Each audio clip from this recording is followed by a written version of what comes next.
चलो ठीक है, ये पार्ट 2 है इसका, अपना एडवांस ट्रेडिंग की टर्मिनोलॉजी का पार्ट 2। इसमें ये सारे हम डिस्कस कर चुके हैं, इसका वीडियो मैं अलग डाल दूंगा। इसके अंदर जितने भी चीजें हैं उनके लिंक जो जो बनते जाएंगे आगे भी मैं उसी वीडियो के अंदर डाल दूंगा। जैसे 1 से लेके 21 तक के यहाँ आ जाएंगे, 21 से लेके 41 तक का इस वीडियो में हम कवर करने की कोशिश करेंगे, जितना भी कवर हो पाएगा। अब लेते हैं पुष्पा एंगल, स्लैंट लाइन और प्लेटफॉर्म। देखो, पुष्पा एंगल क्या होता है, जब हम एम ट्रेप देख रहे होते हैं ना, किसी एक एंगल पे ऊपर की साइड में ऐसा एंगल बन रहा, ये एंगल गया और उसके बाद में ये एंगल गया ऐसा, तो ये हो गया एक ऊंचा, ये हो गया एक नीचा एंगल। यानी कि ये पहले कहीं और है, ये नीचा है, और इससे पहले मार्केट का मोमेंटम शायद ऐसा रहा होगा। तो ये लास्ट ऊंचा था, उसके बाद में जो ये मोमेंटम आ रहा है इसको हम पुष्पा एंगल कर रहे हैं, कि यानी कि ये कन्वर्ट करने वाला एंगल है, चेंज कर रहा है कहीं ना कहीं रिदम। और इसी के बाद में आगे जाके ये लास्ट सरफेस या फिर कहीं और पहले हाई रह चुका होगा तो इसको लास्ट सरफेस नहीं बोलेंगे, तो एम ट्रेप बनते हैं इस एवज में। ठीक है, कई बार एम ट्रेप से पहले भी हमें परेशान कर लेता है, जैसे इस एंगल में देखते हैं तो एम ट्रेप डायनेमिक बन जाते हैं। ये वाला एरिया इस तरह से ट्रेप करके नीचे चल गया, जिसमें हम ये एरिया वेट करते रह गए थे, जस्ट एक दो पॉइंट, और ये ट्रेड हमारे हाथ बाद में लगी थी, यहाँ नहीं लगी थी। ठीक है, तो कई बार क्या होता है, ये एंगल होते हैं, इसको ऐसे भी ट्रेप करता है मार्केट, वो समझ में कम आते हैं वो एंगल। और कई बार ये हमारे ट्रेड करने के लिए होता है, इससे इसके बीच का एरिया। और जैसे हेड एंड शोल्डर भी देखते हैं ना, हेड एंड शोल्डर ऐसा, हेड एंड शोल्डर करके देखते हैं, तो वो भी ऐसा ही बनता है, ये एंगल ट्रेप हो जाता है, उसके बाद मार्केट नीचे आता है। तो इसमें ये जो एंगल होता है ना, एक छोटा एक बड़ा, इसको हम पुष्पा बोलते हैं, पुष्पा एंगल। ठीक है, अब मान लो कि ये स्टार्टिंग की एक वेव ये है, फिर ये नीचे आया, फिर ये एक ये वेव है, अब ये इसके मिडल में है कहीं ना कहीं, तो ये पुष्पा एंगल हो गया। ठीक है, ऐसे और इसमें बने होंगे तो हम देख सकते हैं। जैसे मान लो ये बना, फिर मार्केट मिडल में आया, फिर गिर गया, फिर ये पुष्पा नहीं है, ये ऊपर उठता हुआ एंगल है। और ये एंगल बना तो इसमें पूरा प्रॉपर आया नहीं, इस तरह से आया है, ये ट्रेप बना, लेकिन ये पुष्पा एंगल हम इसको, मतलब जब भी ये वर्ड यूज किया जाएगा इसका मतलब ये है कि आपका वेव का एक एंगल ऊंचा है, एक एंगल नीचा है, ये बराबर में डबल टॉप नहीं बना, ये कहीं ना कहीं ऊंचा और नीचा है, तो इसको हम पुष्पा एंगल बोल देते हैं। वो पुष्पा मूवी के ऊपर ये नाम लिया गया है, बाकी इसका कोई अलग मतलब नहीं है। स्लेंट लाइन, स्लेंट लाइन क्या होता है कि मार्केट अगर कोई अग्रेशन पकड़ के कोई मैच्योरिटी के आसपास पूछता है तो एक एंगल में उसको ठंडा करने लग जाता है। जैसे मान लो कि मार्केट यहाँ से ऐसे ऐसे करके आ रहा है, अब इस एंगल में मार्केट ठहरने लग गया, और इधर जो फॉर्मेशन बना रहा है वो एक स्लेंट एंगल बना रहा है। या ऐसे में जैसे मान लो कहीं भी, जैसे ये भी एक स्लेंट है, ये एक स्लेंट है, अब स्लेंट में ये वाला एरिया कौन सा हो गया जो आज मैं समझा रहा था, कोई बोलेगा इस एंगल को क्या हुआ है? ये D D F F M. ठीक है, एक एफ एम एक डी एफ एम। ठीक है, डायनामिक। डायनेमिक, हाँ। तो ये डीएफएम वाला एरिया हो गया। इस डीएफएम एरिया के अंदर यहाँ पे कुछ बिहेवियर आपका चेंज होता हुआ दिखा, जिससे एंगल ये आया, और ये एरिया तक आपको फास्ट मोमेंटम मिला, आज यही सिखाया गया है। ये फास्ट वाला मोमेंटम आपको यहाँ मिलता है, और उसका बिहेवियर में ये वाले एंगल में मिलते हैं। ठीक है, जिसको ट्रेप आफ्टर ट्रेप में भी देखा जा सकता है, तो ये वाले एंगल। ठीक है, अब ये हो गया अपना पुष्पा, हो गया स्लेंट, हो गया प्लेटफॉर्म। प्लेटफॉर्म देखो, ये जो मैं वर्ड यूज करता हूँ, इस वर्ड का मतलब होता है कि एक रेसिस्टेंस, एक सपोर्ट या रेसिस्टेंस, यानी एक पड़ाव आ रहा है। पड़ाव का मतलब, जैसे एक मैं इसको यूज करता हूँ, जैसे एक ट्रेन चल रही है और एक ट्रेन को बड़ी लंबी दूरी तय करनी है, एक ट्रेन है वो छोटी दूरी तय करती है, यानी कि हो सकती है एक तो कन्याकुमारी से ऊपर तक जा रही हो, मतलब कि अ, कारगिल से, वो क्या बोलते हैं उसको, श्रीनगर से कन्याकुमारी तक जा रही है, और एक भारत में एक राज्य के बीच में ही है। तो अगर उसके पड़ाव कम है, यानी उसके प्लेटफॉर्म्स कम होंगे, तो वो छोटे छोटे प्लेटफॉर्म पे मार्केट कह रहा हूँ, मतलब वो ट्रेन रुकते हुए जाएगी। ये छोटे छोटे मतलब एरियाज में नहीं रुकेगी, और ये बड़े प्लेटफॉर्म पे ही रुकेगी और बहुत जल्दी करके जाएगी। तो इसके पड़ाव छोटे प्लेटफॉर्म के नहीं होंगे, इसमें छोटे प्लेटफॉर्म के होंगे। तो जब मार्केट को दूर जाना होता है, अब जैसे मान लो कि लास्ट वाला अपना मार्केट था, ये वाला मार्केट, इस मार्केट में प्लेटफॉर्म तो यहाँ भी आए होंगे, लेकिन इस ट्रेन को बहुत लंबी दूरी से जाना है, तो रिएक्शन कैसा था, बहुत कम ठहराव। यहाँ एक मेन पड़ाव है, उस पड़ाव पे ज्यादा ठहराव, फिर कम ठहराव, कम ठहराव, कम ठहराव, और ऊपर चलती गई। और अगर हम छोटी दूरी की ट्रेन माने, ये बड़ी दूरी की ट्रेन है, ये छोटी दूरी की, तो इसके प्लेटफॉर्म हर एंगल पे रिएक्ट कर रहे हैं, हर एंगल के ऊपर मार्केट में रिएक्ट कर रहे हैं। ये मेन प्लेटफॉर्म आया जहाँ पे एक अच्छा पड़ाव लिया है, ठीक है, जो पहले कहीं ना कहीं रेसिस्टेंस रहा वो सपोर्ट बना, इसी एंगल के आसपास फ्री है। तो ये छोटी दूरी की, ये बड़ी दूरी की ट्रेन, तो उसमें आ रहे प्लेटफॉर्म समझ के लिए मैंने ऐसे नाम लिए हैं। तो प्लेटफॉर्म का मतलब एक रेसिस्टेंस, एक सपोर्ट, एक पड़ाव। जरूरी नहीं है मैं प्लेटफॉर्म सिर्फ एक रेसिस्टेंस को ही बोलूं, एक ट्रेन लाइन का भी पड़ाव आ जाएगा तो उसको भी हम रेसिस्टेंस बोल सकते हैं कि ये ट्रेन लाइन इसको रेसिस्ट करेगी या सपोर्ट करेगी। तो उस एवज में, या हम डायनेमिक भी बनाते हैं तो कई बार ऐसे एंगल भी बन जाते हैं, देखो ऐसे करके ऐसे एंगल भी बन जाते हैं, तो ये पड़ाव भी एक प्लेटफॉर्म बोला जा सकता है। यानी कि कहीं न कहीं से कोई प्लेटफॉर्म मिल रहा है क्या, कोई रुकावट या बैरियर मिल रहा है जो मार्केट को रोक सकता है या जो उस कैलकुलेशन को इम्पैक्ट कर सकता है। तो उस एवज में भी हम इस एरिया को कैलकुलेट करके उसको प्लेटफॉर्म बोल देते हैं, ठीक है? किसी को क्लियर ना होगा बोलेगा, क्योंकि मैं मेरी लैंग्वेज में जैसा समझता मैं आया हूँ, वही चीज़ आपको डिलीवर कर रहा हूँ। प्लेटफॉर्म के बाद पीओसी बॉक्स, पीओसी लाइन और डायनामिक पीओसी, ये तीनों एक साथ आ जाएँगी। देखो पीओसी क्या होता है? पीओसी हम वैसे पॉइंट ऑफ कंट्रोल बोलते हैं इसको। पॉइंट ऑफ कंट्रोल एरिया, ये वॉल्यूम प्रोफाइल में यूज़ किया जाने वाला वर्ड है, ठीक है? मैंने वहाँ से लिया था, लेकिन इसका मेरे लिए बहुत मायने निकले आगे चल के। इसका मतलब ये होता है कि एक एरिया जहाँ पे मार्केट अपना एक ठहराव ले रहा है और वो ठहराव ले रहा है, उसको हम पॉइंट ऑफ कंट्रोल एरिया बोल सकते हैं या पॉइंट ऑफ कंट्रोल बॉक्स बोल सकते हैं, जैसे पीओसी बॉक्स मैं बोलता हूँ। तो कई ब जगह आपने पीओसी बॉक्स बनाते हुए मेरे को इस तरह से देखा, स्टार्टिंग में मैं ऐसे दिखाता था। फिर मैं धीरे-धीरे आप लोगों का एडवांस होने लग गया तो मैंने ये पीओसी बॉक्स बनाने लग गया। अब इसी के साथ में मैं फास्ट मूविंग एरिया आपको समझा रहा हूँ। तो ये अलग-अलग एंगल देखो, जैसे ट्रेंड लाइन सिर्फ़ ज़रूरी नहीं कि एक लाइन ऐसे ही बने, एक लाइन ऐसे भी बन सकती है, जिसको हम ट्रेंड लाइन बोलते हैं, इसको हम फेस बोल देते हैं। ठीक है? एक जगह का। तो ये इसी तरह से कोई पज़ल वाला ज़ोन है, वो कहीं एक जगह पज़ल कर रहा है। जैसे मान लो कि ये वाला एरिया से ये वाला एरिया, अब हम ऊपर की साइड जाएँगे, यहाँ पे टेस्ट मिला, फिर ऊपर की साइड जाएँगे, यहाँ टेस्ट मिला, ऐसे जाएँगे, ये टेस्ट मिला, ये टेस्ट मिला। अब इस एरिया को ब्रेक किया, अब नॉर्मल ऊपर की साइड जहाँ बड़ा था, वहाँ की साइड में ठहराव दे रहा, फिर मुड़ गया। तो ये आपका जो अलग-अलग एंगल दिखाएगा कि किस-किस एंगल पे मार्केट ज़्यादा ठहराव दे रहा है।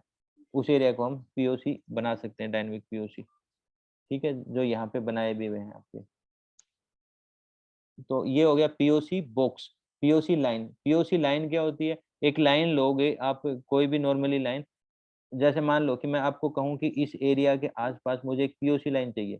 तो मैं एक लाइन बनाऊँगा जो मैक्सिमम एरिया का ठहराव लेगा, यानी कि मैक्सिमम एरिया का कैंडल का पड़ाव लेगा। वो हम क्या बोलेंगे? POC line. अगर यहाँ पे मैक्सिमम चारों 5, यहाँ मेरी 5 कैंडल टच हो रही हैं, जैसे अभी हमने बनाया भी था।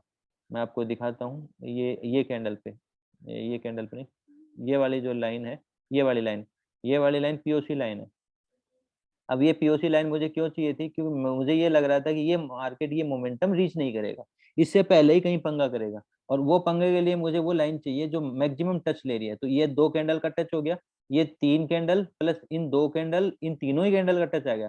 तो 3 2 5 2 7 मैक्सिमम कैंडल का टच आ रहा है ना, उसी के एरिया के आस-पास और उसके बाद में मिलने वाला एक प्रोटेक्शन, और यहीं से मार्केट पूरा का पूरा चेंज हो गया। तो ये हो गई आपकी पीओसी लाइन। जब कोई मैच्योरिटी आ रही होती है ना, उसके आसपास लास्ट हम ट्रिगर्स ढूँढने के लिए पीओसी लाइन भी यूज़ करते हैं। तो पीओसी लाइन मतलब वो लाइन जहाँ मैक्सिमम टच, पीओसी बॉक्स मतलब वो एरिया जहाँ मैक्सिमम ठहराव, पीओसी एरिया डायनामिक वाला वो जो इस तरह से, मतलब कि पड़ाव स्लैंट वाली तरह से होता है। ठीक है? तो ये भी आपका कवर हो गया। किसी का सवाल हो तो पूछ सकता है। इसके बाद में आता है जीआईए। जीआईए पे पूरा एक वीडियो बना रखा है। इस पे भी एक इमेज है, मैं वो दिखा सकता हूँ, लेकिन मेरे हिसाब से ज़रूरत नहीं पड़ेगी, यार दिखाना चाहिए। जीआईए के अंदर क्या होता है, एक मार्केट एक अग्रेशन पकड़ता है। अग्रेशन पकड़ने के बाद में एक स्लेंट बनाता है, उसमें पहले की कोई ग्रिड होती है, ग्रिड होने के बाद में जो स्लेंट बनता है उसके अंदर एक ग्रिड वापस आती है। तो ये जो आग लगी होती है पहले से कहीं नीचे से आ रही, उसका यहाँ पे एक इम्पैक्ट आता है छोटे पड़ाव में, यानी कि ये तो बहुत दूर हो गया, बहुत बड़ा था। इसका छोटा-सा पड़ाव जो इससे भी ज़्यादा डेंजर साबित होता है लोगों को अब लोड करने के लिए, ठीक है? इसमें तो लोड अनलोड हो रहा है। यहाँ पे जितने भी लोड अनलोड हट रहे हैं, हर हर टाइम का, जो कोई यहाँ ट्रेड कर रहा हो, कोई यहाँ ट्रेड कर रहा हो, कोई यहाँ ट्रेड, यहाँ वाला शायद यहाँ ना हो, यहाँ वाला शायद यहाँ ना हो, अलग-अलग पड़ाव पे कोई हो, कोई किसी ने छोटा प्रॉफिट यहाँ ले लिया होगा, कोई चल ही रहा है। तो वो सारे के सारे इकट्ठे होके इस छोटी-सी फ्लेम में आ जाएँगे। यानी कि ये तो बड़ी फ्लेम है, ये छोटी फ्लेम में आ जाएँगे। कोई यहाँ रिवर्स में ट्रेड कर रहा होगा, गलती से एक बार प्रॉफिट ले लिया, उसके बाद रिवर्स ट्रेड कर रहा है, तो वो एक साथ इकट्ठे नहीं हो पाए। तो यहाँ पे एक ऐसा स्लेंट बनाता है और यहाँ ब्रेकआउट दिखाता है। इस ये जो ग्रिड क्रिएट होगी ऊपर की साइड में, उसका इम्पैक्ट इस जगह आता है। उसी इम्पैक्ट में लोग ट्रेड करते हैं, बाइंग की साइड में हम एंगल देखते हैं अपना सेलिंग का, और वो बेस्ट अपने को सेलिंग दे देता है। तो उसको हम बोलते हैं GIA, यानी कि ग्रीड के इम्पैक्ट का एरिया, यानी कि पीछे कोई ग्रीड रही उसका इम्पैक्ट आ रहा है, जिसकी वजह से एक ही एरिया में बहुत सारे रिटेलर एक तरफा लोड हो गए। अगर मैं एक पड़ाव बनाऊं कोल और पुट का, तो पुट और कोल में कोल वाला पड़ा भारी हो जाएगा, यानी कि यहाँ ज्यादातर रिटेलर कोल की तरफ रुझान करे हुए, पुट की साइड कोई नहीं आ रहा, तो यहाँ पे मार्केट तुरंत पलट जाता है रिटेलर को ट्रेप करने में, तो वो GIA हो गया। इस पे पूरा डेडिकेटेड वीडियो मिल जाएगा। एडवांस ट्रेंड लाइन और CS डिवाइडर, ये दोनों प्रो के कॉन्सेप्ट हैं। मैं थोड़ा सा आपको बता देता हूँ। एडवांस ट्रेंड लाइन वो ट्रेंड लाइन होती है जो नॉर्मली यूज नहीं करी जाती है। जैसे हम कई बार फास्ट ट्रेंड लाइन भी यूज कर लेते हैं, जैसे एक पड़ाव, दो पड़ाव, तीन पड़ाव को लेके अगला वाला एरिया कहाँ ठहराव कर सकता है, यहाँ ऐसे करके हम लाइनें बना लेते हैं, और अलग अलग एंगल की लाइनें होती है, सिर्फ ये लाइनें नहीं, आप मेरे चार्टों में देखते ही हो कि बहुत सारी वो लाइन जिसको नॉर्मली यूज नहीं किया जाता, उसके अलग अलग लॉजिक होते हैं, जो वेव वाइज भी होते हैं, ठहराव वाइज भी होते हैं, और इंपॉर्टेंट पॉइंट वाइज भी होते हैं। जैसे मान लो ऐसा पॉइंट जहाँ पे ट्रिप अच्छा किया हुआ, अच्छा भर लिया, तो वो एक लाइन वो जगह बहुत पॉइंट इंपॉर्टेंट हो जाता है, उसके बेसिस पे एडवांस मतलब ऐसे लाइनें क्रिएट करना होने लग जाती है। इसके एवज में भी एक एग्जाम्पल है, मैं शायद ले लेता हूँ, जिसमें एक या दो उदाहरण आपको मिल जाएंगे। एक सेकंड, साथ में इसका हम वो भी दे देंगे, रिज्यूम कर देता हूँ। इस इस इमेज में आपको आपके सारे के सारे एडवांस ट्रेंड लाइन मिल जाएंगे। जैसे मैं कहूँ एडवांस ट्रेंड लाइन क्या होती है, नॉर्मली ये ट्रेंड लाइन कोई नहीं लगाता। अब इस ट्रेंड लाइन में सारा इस एरिया की तरफ इशारा कर रही है, तो ये एडवांस हो गई। अब ये वेव वाइज है, जैसे कि एक एरिया आया, एक ठहराव लिया, ठहराव के बाद ब्रेकआउट दिया, रिटेस्ट लिया, ब्रेकआउट दे दिया, फिर ब्रेकआउट के बाद में इस जगह रिटेस्ट किया, यहाँ से वापस से आया है इस एरिया के बाद ये ब्रेकआउट दिया, ये रिटेस्ट किया, इस एंगल में यहाँ से इस एरिया में ब्रेकआउट नहीं है, लेकिन ये फ्लेम भी है, ठीक है। ऐसे करके हम इन सारे फ्लेम को लेके जा रहे हैं, जिसके पड़ाव मिल रहे हैं। जैसे यहाँ पे एक पड़ाव, दो पड़ाव, तीन पड़ाव, चार पड़ाव, पांच पड़ाव, तो ये लाइन इंपॉर्टेंट हो जाती है कैलकुलेशन के मुताबिक, जो एक ही जगह पे इंडिकेशन कर रहे हैं, वहीं पे मार्केट अपनी साइकोलॉजी को इम्पेक्ट कर रहा था, और उसी जगह एक साइकिल वाला सर्कल तैयार करके, और मैं अभी यह कहूँ ये ATC मूव हो जाएगा, यहाँ से घटता घटता अचानक से तेजी से बढ़ा हुआ मोमेंटम, और अचानक से दूर कर दिया गया, और 28% लेके मार्केट तेजी से ऊपर की साइड निकल गया। तो ये फ्लो हो जाते हैं एडवांस ट्रेंड लाइन वाले, ठीक है। नॉर्मली जो ट्रेंड लाइंस यूज नहीं करी जाती, जैसे हम ट्रेंड लाइंस नॉर्मली यूज करते हैं ब्रेकआउट देखने के लिए, ब्रेकआउट देखने के लिए, या इस तरह से ब्रेकआउट देखने के लिए लोग ऊपर की ट्रेंड लाइनें यूज नहीं करते। ये वाली ट्रेंड लाइन, जैसे इस कलर की ये ट्रेंड लाइन है, ये एडवांस ट्रेंड लाइन है, ठीक है। ये ट्रेंड लाइंस के लिए हम ये चीज यूज करते हैं, ठीक है। इसके बाद में CS डिवाइडर। CS डिवाइडर क्या होता है, अपने चार्ट का एक डिवाइडर होता है। जैसे मान लो कि अगर मैं कहूँ कि ये चार्ट है, यहाँ पे ये फ्लो कर रहा था, आगे ये इस तरह से फ्लो कर रहा था, तो कहीं ना कहीं ये चार्ट पहले ऐसा था, इससे ये नीचे रहा इस फ्लो में, फिर ऊपर इस फ्लो में, फिर इस फ्लो में, आगे जाके चार्ट डिवाइड हो जाएगा, अलग अलग फ्लो में चार्ट रहता है, तो चार्ट स्ट्रक्चर डिवाइडर है। इसके डीप चीजें हम प्रो में सिखाते हैं, तो प्रो वालों का कॉन्सेप्ट है, दोनों के दोनों जो जितने भी ये कलर कर रखे हैं, ये प्रो वालों के कॉन्सेप्ट हैं, ठीक है। इसके बाद में सनरेज, ये स्पोर्ट वालों का है, स्पोर्ट में इसका डेडिकेटेड वीडियो दे रखा है। इसके बाद में जाएंगे हम FM एरिया। FM और DFM पे आज मैंने वीडियो बनाया ही है, ठीक है। लिख लिया था मैंने, कल ही लिख लिए थे, मतलब कल क्या सुबह लिखे थे, और वीडियो आज मैंने सुबह बना दिया था, तो डाल भी दिया आप लोगों का, ठीक है। FM होता है अपना फास्ट मूविंग एरिया, ठीक है, जिसमें फास्ट मूव मिल जाता है, मोमेंटम मिल जाता है, जिसका उदाहरण मैंने आज सुबह वाले वीडियो में आपको दिया था, ये FM एरिया है। और अभी ये वाला उदाहरण तो मैंने समझाया था, एक और एग्जाम्पल मैंने अभी भी आपको पिछले वीडियो में आया होगा शायद, जो अलग कर दिया। इसी में देख लो, यहाँ के आसपास से एक फास्ट मूव मिल रहा है, अगर हम पूरी रिदम में यहाँ देखें, एक अच्छा फ्री फ्लो यहाँ से यहाँ का मूव मिला है, यहाँ से यहाँ का मूव मिला है, तो ये FM एरिया कहलाएगा, जिसमें एक सलेंट के ब्रेकआउट के बाद में कवर जोन को दूर तय कर रहा है, जिसके दूर दूर तक कहीं भी कोई मोमेंटम नहीं है। सलेंट का ब्रेकआउट DSDL तक का ये मोमेंटम फास्ट होता है, तो ये FM एरिया बोला जाएगा। इससे पहले DFM इसको बोलेंगे, जो कि एक एंगल बन रहा था, बार बार बार बार इसको टच कर रहा था, उसके अंदर आ रही स्टार्टिंग से देखेंगे, स्टार्टिंग से वो क्रिएट हो जाता है वो वाला एंगल। जैसे इसको ब्रेक किया गया तो ये ट्रेपिंग वे में किया गया, तो अगली बार भी ट्रेपिंग वे में, अगली बार भी ट्रेपिंग वे में, लेकिन इस बार ये स्टे कर रहा है, ट्रेप नहीं कर रहा। और कहीं ना कहीं आपको इसकी दूरी से भी अंदाजा लग जाएगा अब नॉर्मल होने का, यानी कि अब नॉर्मल हो रहा है। यहाँ पे आया तो इसने इतनी बड़ी पावर ली, यहाँ पे आया तो इतनी बड़ी, यहाँ पे आया तो इतनी बड़ी, और यहाँ पे आया तो वो जल्दी मैच्योर हो रहा है। तो कहीं ना कहीं इसकी मैच्योरिटी ऊपर की साइड से प्रेशर का डिप्लीट होना, और इस एरिया पे ठहराव लेना, यानी कि मार्केट अब नीचे की साइड तब्दील हो रहा है। पीछे इस जगह पे बायर अग्रेसिवली एक्टिव हो जाते थे, जो काफी ऊपर पड़ाव दे रहे थे, अब जो हो रहे थे वो ज्यादा नहीं दे रहे, तुरंत ट्रेप की साइड जा रहे हैं और ट्रेप करने के बाद तेजी से नीचे की साइड आ रहे हैं। तो इस तरह से हम एफएम एरिया को ट्रेड कर सकते हैं, स्कैल्पिंग के पर्पज से बहुत अच्छा चीज है ये। ठीक है। Sir D D for DFM में डी, देखो ये होता क्या है, ये डायनेमिक आपका पीओसी है। हाँ। ठीक है, डायनेमिक पीओसी जिस एंगल में मार्केट ज्यादा ठहरा है, ये तो समझ गए, यहाँ ठहरा है। उसी डायनेमिक पीओसी के ये एंगल जो फास्ट वाला है, नीचे वाला एंगल फास्ट वाला है, जहाँ पे मार्केट ठहराव नहीं ले रहा है बट कहीं ना कहीं ट्रेप दे रहा है। जैसे मैं कहूँ कि ये डायनेमिक पीओसी की ये नीचे वाली बॉटम लाइन है, तो ये ट्रेपिंग है। तो जो ट्रेपिंग बनाया हुआ एरिया है, जो एक एरिया है, उसको हम डीएफएम बोलेंगे।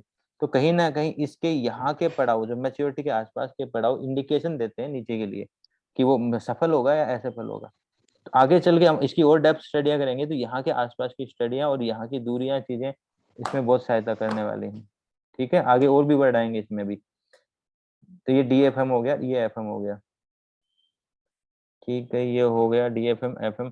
स्वॉट कंट्रोल, देखो स्वॉट में काफी लोग कंफ्यूज होते हैं क्योंकि मेरे पास मैसेज आते हैं। मैं जब स्वॉट बोलता हूँ ना, तो वो शॉर्ट वीडियो समझते हैं कि अपने यूट्यूब पे डले हुए शॉर्ट वीडियो।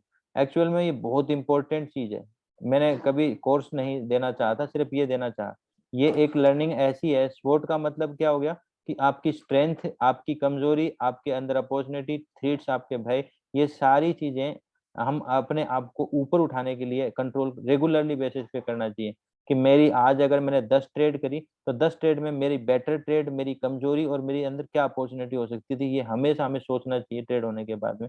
ये चीज हम एक आदमी के निखार के लिए, एक ट्रेडर के अंदर भी ट्रेडिंग के निखार के लिए, लाइफ में भी हम अपनी लाइफ को निखार के लिए यूज कर सकते हैं। तो ट्रेडिंग में ट्रेडिंग के स्किल्स के निखार के लिए हम इसको रेगुलरली यूज करते हैं। एक फॉर्मेट होता है जिसको हम फिलअप भी करते हैं, जिसका हम वीकली एनालाइज भी करते हैं और डेली एनालाइज भी करते हैं। तो आज की मेरी जो कमजोरी थी ट्रेडिंग के अंदर, मैं उसमें नोट्स करके रखता हूँ कि आज की मेरी कमजोरी है, दो तो मैंने फोमो ट्रेड ली, उन ट्रेडों में मेरा इतना नुकसान लिया, दो मैंने पैटर्न वाइज ट्रेड की जिसमें मेरा कुछ प्रॉफिट आया, कुछ ऐसी है ट्रेड अनसुलझी हुई, और कुछ मेरी फाइट हो गई तो फाइट। तो मेरी वीकनेस मुझे पता चलेगी, जिससे कि अगले दिन मैं उसमें सुधार कर रहा हूँ नहीं कर रहा हूँ, इसका ऑब्जर्वेशन उस मतलब जो आप लिख रहे हो, जो स्वॉट बना रहे हो रेगुलरली एनालाइज कर रहे हो उसका, उसमें आपको रेगुलरली वो चीज देखने को मिलेगा। तो आप अगर उसमें रेगुलर सुधार करोगे, तो ये एक सिस्टम है जिस सिस्टम पे आप अपने आप को टोटली वॉच कर सकते हो कि आपके अंदर अभी आप देख रहे हो। देखो मैं कई बार कहता हूँ चार्ट देखते समय कि आप मेरे अंदर ये चार्ट देख रहे हो, तो आप अपने चार्ट से कंपेयर करके देखा करो कि मैंने क्या एक्स्ट्रा ऐड कर रखा, आपने नहीं ऐड कर रखा। तो वो आपकी वीकनेस दिख जाएगी। यानी या फिर वीकनेस नहीं हो, शायद आप उसको जानते ही नहीं हो, अब जानने लगे तो आपके लिए अपॉर्चुनिटी होगी। तो आप वो अपने चीज में अप्लाई करो, रेगुलरली उसको कंट्रोल भी करो कि मैं आज किया कि नहीं किया, या आज मैंने कम किया। तो उसके हिसाब से आप अपने आप को अपग्रेड कर सकते हो। तो इसको स्वॉट कंट्रोल बोलते हैं। स्वॉट कंट्रोल अलग है, शॉर्ट वीडियो अलग है यूट्यूब पे डालने वाले। ठीक है, टाइम मैजिक और टाइम स्विच ये सबसे हार्ड चीज है। ठीक है, इसके ऊपर भी वीडियो बना रखे हैं, मैं इसका लिंक डाल दूंगा। टाइम मैजिक क्या होता है कि जैसे हम चैनल में टाइम मैजिक लेते हैं, तो चैनल में तो ऑटोमेटिकली 3 सर्कल होते हैं। तो ये एक सरफेस होता है, ये मैजिक ही होता है, जिसके अंदर मार्केट ठहरता है या नीचे जाता है, ये ठहरता है। तो ये मैजिक ऑलरेडी होता है। ऐसे ही ये डिफिकल्ट इसलिए होता है क्योंकि इसमें वेव की रिदम बहुत ज्यादा इम्पेक्ट करती है कि एक टाइम कितनी देर ठहर रहा है, एक कितनी देर ठहर रहा है, कितनी देर का चार्ट कैसे ऊपर की साइड गया, नीचे की साइड गया, किस एंगल में, कहाँ। तो बहुत सारी चीजें पड़ती हैं। इस पे वीडियो बना रखा है शायद मैंने, और कई वीडियोज हैं शायद, 1 या 2 वीडियोज है। लेकिन ये डिफिकल्ट है। तो इसके चक्कर में स्टार्टिंग में बिल्कुल मत पड़ना, मैं तो यही कहूंगा। क्योंकि इसकी कैलकुलेशन बहुत हार्ड है, इसमें हर एक चीज इम्पेक्ट करती है। ये बड़ा वाला मोमेंटम आगे की रिदम को इम्पेक्ट कर देगा। जैसे ये एक्स्ट्रा ट्रेप करने वाला मोमेंटम आगे को यहाँ इम्पेक्ट कर रहा है, बाकी बाद में एडजस्ट कर लेगा। वो हम देख रहे हैं, बाद में एडजस्ट हो जाती हैं चीजें एक्स्ट्रा निकली हुई।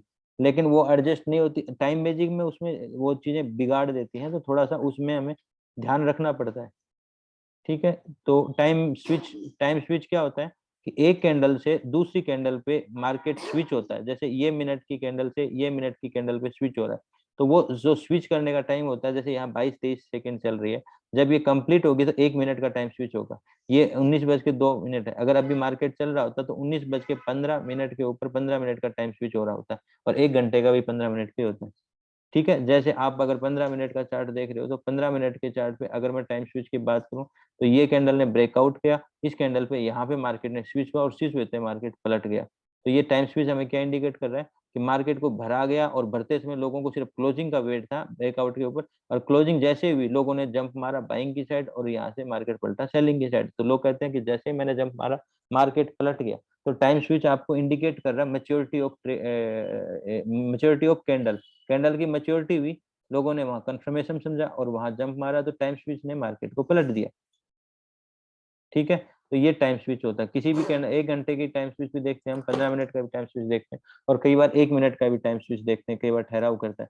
जैसे मार्केट में यहाँ देखेंगे तो इस मिनट के बाद मार्केट पूरा पलटा हुआ है, तो ये टाइम स्विच है, पूरी कैंडल नीचे की साइड, अचानक फिर मार्केट पलट गया। ये हो गया टाइम स्विच। इसके बाद में आता है FCFR, फिर एम ट्रेप डब्ल्यू ट्रेप ये देखेंगे। FCFR क्या होता है? वो एरिया जिस एरिया में मार्केट में पहली जो मोमेंटम होती है, पहली जो कैंडल के आसपास का एरिया होता है, जहां पे मोस्टली वॉल्यूम जनरेट होते हैं अच्छे वाले, फिर पूरे दिन एक नॉर्मल वॉल्यूम रहता है, यहाँ पे वॉल्यूम हैवी आते हैं, यानी कि यहाँ पे कोई नए तरीके के लोग आते हैं, सामान्य रिटेलर ट्रेड नहीं कर रहा है यहाँ पे, इन्वेस्टर या जो आप बोलते हो कि बाहर के FDI वो जो ट्रेड करते हैं, तो वो ट्रेडों के यहाँ पे फुटप्रिंट आपको मिलेंगे। तो उसमें मार्केट एक एंगल पे यहाँ पे आके एक ठहराव लेता है, तो ये वाला एरिया आपके लिए कहीं ना कहीं FCFR बन जाता है, ऊपर वाला भी एरिया बन जाता है। तो ये वाले एरिया FCFR एरिया बन जाते हैं, जिनके रिएक्शन आपको आगे जाके कहीं ना कहीं दिखेंगे। जैसे लास्ट का पड़ाव यहीं से लिया मार्केट में, यहाँ के आसपास बदल दिखाई दी आपको, यहाँ के आसपास आके मार्केट ठहराव लिया, तो ये एरिया एक इम्पैक्ट अपने आप में एक डिवाइडर होता है, बहुत बार आपको इसको देखोगे ना बहुत इम्पैक्ट दिखाई देंगे। इस वाले एरियाज को हम FCFR बोलते हैं, और इसका कलर ये रखते हैं जो आपको कलर एक दिख रहा है, लगभग यही कलर है, थोड़ा कहीं डार्क हो जाएगा लाइट हो जाएगा वो एक अलग बात है। ठीक है, ये हम कलर रखते हैं। अब सर आगे FCFR का लॉन्ग फॉर्म क्या है? लॉन्ग फॉर्म मत पूछो, बस बाकी चीजें पूछ लो। Sir first candle first reaction. हाँ शायद वही होगा। ठीक है, उसके बाद में हम देखते हैं, एक सेकेंड, चलो ठीक है। इसके बाद में हम देखते हैं एम ट्रेप डब्ल्यू ट्रेप और जॉन जॉन ट्रेप, तीनों के ऊपर वीडियो बना रखे हैं। एम ट्रेप मैंने शायद अभी पीछे वीडियो में अभी बताया भी है, फिर भी मैं बता देता हूँ कि एक पुष्पा एंगल का ट्रेप जो होता है वो एम ट्रेप होता है। ठीक है, और नीचे की साइड जो ये पुष्पा एंगल बन रहा है वो डब्ल्यू ट्रेप हो जाता है, और नीचे बिल्कुल बॉटम पे बन रहा है तो उसको हम लास्ट सरफेस बोल देते हैं, यानी कि लास्ट सरफेस एंट्री। तो जैसे अब अगर हम यहाँ पे देखेंगे तो ये अपना लास्ट सरफेस है। लास्ट सरफेस कैसे बोलेंगे? इससे नीचे मार्केट नहीं गया, इससे ऊपर मार्केट नहीं है, इसके बीच में पीछे का प्राइस एक्शन पड़ देगा, पीछे का यही है जो यहाँ पे रिएक्ट किया है, यही प्राइस यहाँ पे रिएक्ट करके मार्केट ऊपर की साइड। तो यहाँ से इसको ब्रेक करना, किसी चीज का प्रोटेक्शन मिलना, उससे मार्केट पूरा पलट जाता है, पूरा पलट जाता है, तो वो लास्ट सरफेस एरिया बोला जाता है, और वहीं पे अपना वेज भी आपको इंडिकेट कर रहा था। ठीक है, तो ये लास्ट सरफेस हो गया, और यहाँ लास्ट सरफेस में ये एंगल को ऐसे बनाएंगे तो ये लास्ट सरफेस क्या हो गया? डब्लू पैटर्न, क्योंकि इसके नीचे आ गया, ये डब्लू था और डब्लू को कहीं आके फिर ट्रेप किया है इस एंगल से, तो वो डब्लू ट्रेप हो गया। ऐसे ही ऊपर की साइड होता है तो एम ट्रेप। ठीक है, लेकिन अगर ये एरिया डब्लू ट्रेप तो यहाँ कहलाएगा, तो इसको लास्ट बोल देंगे, और कहीं और बन रहा होगा ऐसा एंगल तो वो सिर्फ डब्लू ट्रेप कहलाएगा, लास्ट सरफेस नहीं कहलाएगा। लास्ट सरफेस DHDL से कनेक्टेड होगा, ये DHDL हो गया ना, डे हाई डे लो, उससे कनेक्टेड ही होगा, लेकिन डब्लू फिर भी कहीं और भी बन सकता है। ज्यादा मैं डब्लू ट्रेड नहीं करता, लास्ट सरफेस में डब्लू को ट्रेड करता हूँ वैसे। ठीक है, M trap W trap John trap हो गया। लास्ट स्पेस भी मैंने आपको बताया था, जॉन ट्रेप बता देता हूँ।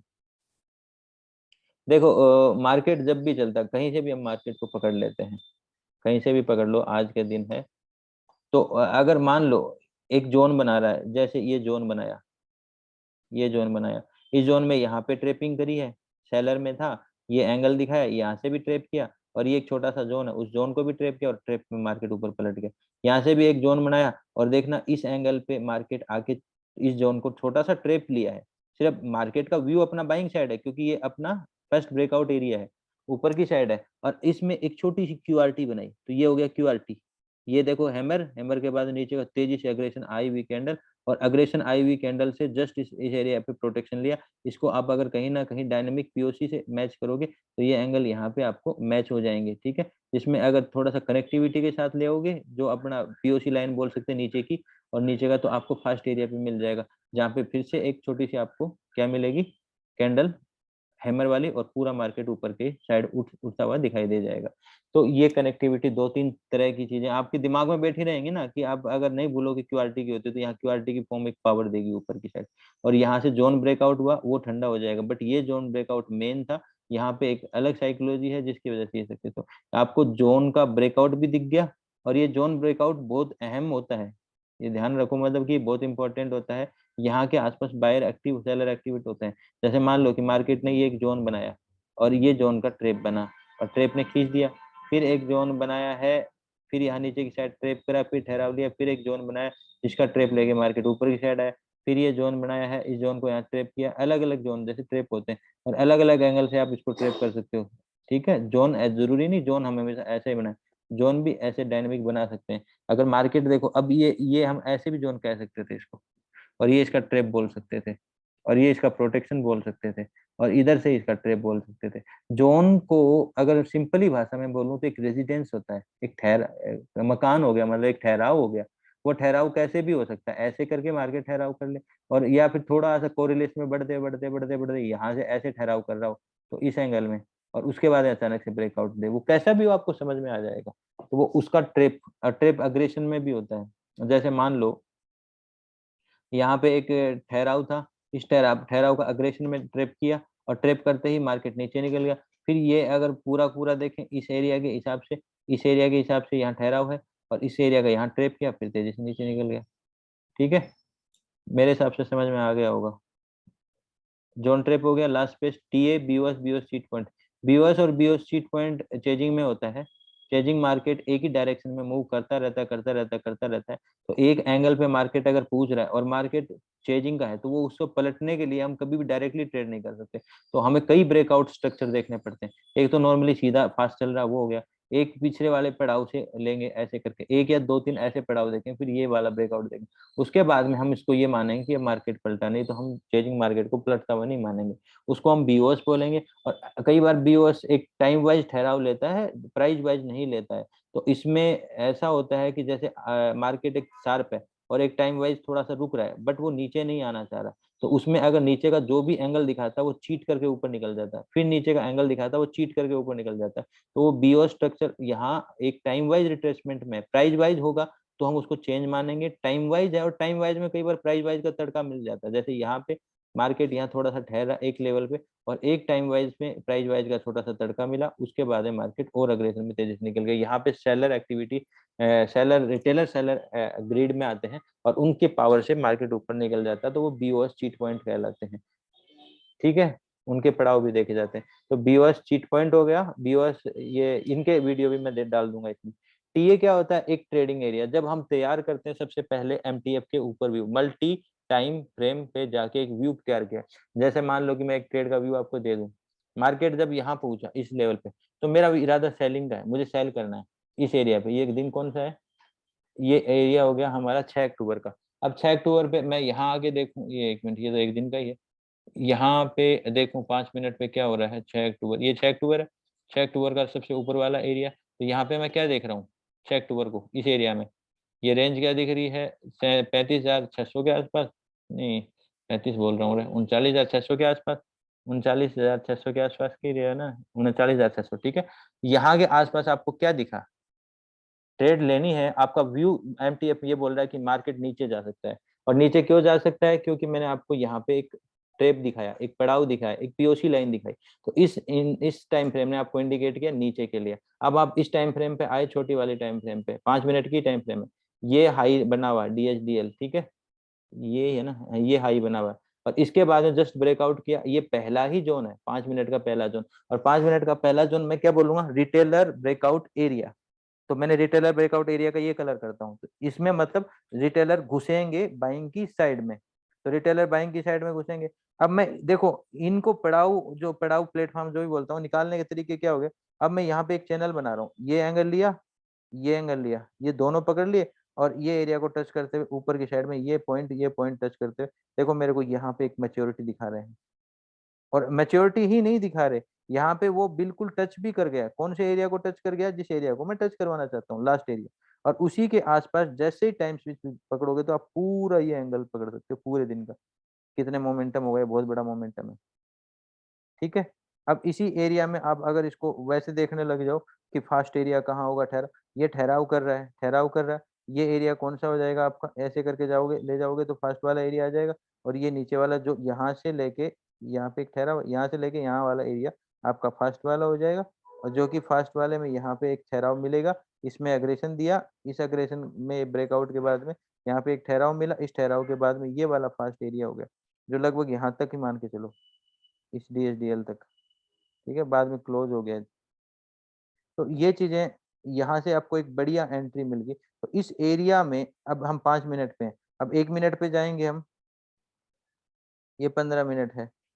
1 मिनट पे अगर हम 6 तारीख को देखते हैं ऊपर वाला एरिया, तो वहां पे क्या देख रहे थे हम, ये वाला एंगल। और शायद मैं लाइव था और आप लोगों को भी वो लाइव वीडियो शेयर किया हो गया, तो मैंने साफली यहाँ पे मना किया था, बाइंग मत करना, बाइंग मत करना, क्योंकि वो एंगल आ रहा है। और मैं यहाँ के उस ऊपर में वाला अगर यहाँ ठहराव कर गया और ठहराव करके अब और ऊपर जाएगा, तो आ रहे पड़ाव के ऊपर हम बाइंग देख सकते हैं, पहले नहीं देखेंगे। कम से कम 2 जोन प्रॉपर बनने देने चाहिए। और ये वाला वैसे भी आपका ATC वाला मूव हो गया, फर्स्ट हुआ, ATC वाला मूव नहीं हुआ ये, लेकिन स्टेप्स यहाँ बढ़ा था, अचानक बढ़ा, फिर ट्रेप किया, फिर आया, फिर ये लगभग ATC जैसा ही मूव है। और तेजी से उसके बाद में नीचे की साइड चेंज हो गया। अब यहाँ पे हम ट्रेड लेने के लिए एंगल बनाएंगे। मेरा एंगल शायद यहाँ न बने, मैं यहाँ बना लूँ, आपका न बने, क्योंकि आपको फास्ट और डर भी लग रहा है। तो हो सकता है एक बार मार्केट को नीचे आने दो, कंफर्म हो गया, फिर आपको कोई एक पड़ाव या कोई ब्रेकआउट, कोई एंगल ऐसा मिले कि मैं इस एरिया में ट्रेड करूंगा, तो वो आपका एरिया आपका डिसाइड हो गया। शायद आप टीबो के हिसाब से या प्रीवियस पर्दे के हिसाब से या लास्ट सरफेस के हिसाब से आप कुछ भी डिसाइड कर रहे हो, वो एरिया आपका डिसाइड करना, यानी कि इस एरिया में मेरी ट्रेड होगी। कोई भी एरिया आप डिसाइड कर ले, तो इस एरिया में अगर मार्केट यहाँ आता, स्लेंट बना के स्लेंट को ब्रेकआउट करेगा, इस एरिया में आएगा, QRT दिखाएगा, तो मैं ट्रेड करूंगा फॉर डाउन साइड। तो डाउन साइड ट्रेड करूंगा, ये आपका एक एरिया हो गया। उस एरिया के अंदर आप बेटर प्लेस जगह और प्रॉपर एक एंट्री देख रहे हो, जैसे यहाँ पे आपको एक QRT दिखाई दी और QRT के बाद में मार्केट तेजी से गिरा।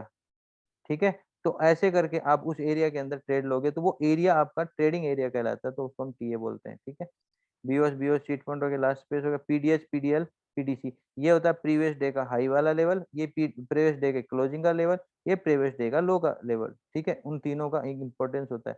देखो, लो हाई बताने की तो जरूरत ही नहीं पड़ेगी, इस दिन का हाई ये हो गया और लो आपका कहीं आगे जाके होगा, तो ये हम आगे कहीं लाइन बना के रख सकते हैं। ये पीडीएच लाइन होगी, प्रीवियस डे की हाई लाइन होगी। ठीक है, तो इसको पीडीएच बोल सकते हैं। पीडीएस पीडीसी पीडीएच, किसी को नया समझ में आए पूछ सकता है। CHL और CEO जो है, ये कंप्लीटली छोड़ दो, ये टॉपिक अलग है, ये इसकी चर्चा शायद ही कहीं आपको मिलेगी। TBFC TBRC FRB, ये पुराने कॉन्सेप्ट्स हैं, आगे मैं शायद इसको, अभी मैं सोच रहा हूँ कि इसको थोड़ा सा फर्निशिंग किया है, मैं इसके विधियां दूंगा जो प्रॉपर स्टेप्स पे होंगी, तो वो चीजें मैं ला रहा हूँ। थोड़ा सा नाम देख रहा हूँ, मैं ये रखूँ या चेंज करूँ, तो वो आपको मैं बता दूंगा अभी आगे। एक काम करते हैं, यहाँ तक का वीडियो कितने मिनट का हो गया, काफी बड़ा बड़ा हो गया, ये भी एक बार रोक देता हूँ।